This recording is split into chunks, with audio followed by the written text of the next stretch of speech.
അപ്പോൾ ഞാൻ തണ്ണിമത്തനും വെച്ചുകൊണ്ട് എന്ത് ചെയ്യുന്നതെന്നല്ലേ. അപ്പോൾ ഞാൻ തണ്ണിമത്തൻ വെച്ചൊരു ജ്യൂസ് ഉണ്ടാക്കാമെന്ന് വിചാരിച്ചു. എല്ലാവർക്കും അറിയാവുന്നൊരു സംഭവം തന്നെയാണ്.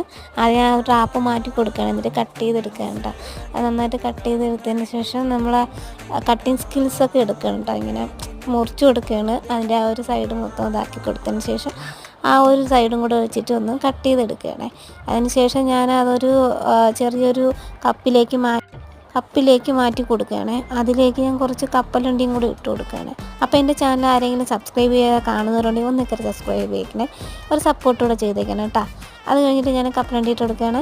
അത് കഴിഞ്ഞിട്ട് കുറച്ച് പഞ്ചസാരയും കൂടെ ഇട്ട് കൊടുത്തിട്ട് നല്ല രീതിയിൽ ഇടിച്ചു കൊടുക്കുകയാണ്. ഇടി അത് നല്ല രീതിയിൽ ഇടിച്ചു കൊടുക്കുമ്പോൾ തന്നെ അത് നല്ല പേസ്റ്റായിട്ട് കിട്ടും. നല്ല ഇത് ഉണ്ടാക്കിയിട്ടുള്ളവർക്ക് അറിയാം കേട്ടോ, നല്ല സൂപ്പർ ടേസ്റ്റാണ്. അപ്പോൾ ഉണ്ടാക്കിയിട്ടില്ലാത്തവർ ഒന്ന് ട്രൈ ചെയ്ത് നോക്കണം കേട്ടോ. അപ്പോൾ ഞാനതൊരു ഗ്ലാസ്സിലേക്ക് മാറ്റിയിട്ടുണ്ട്.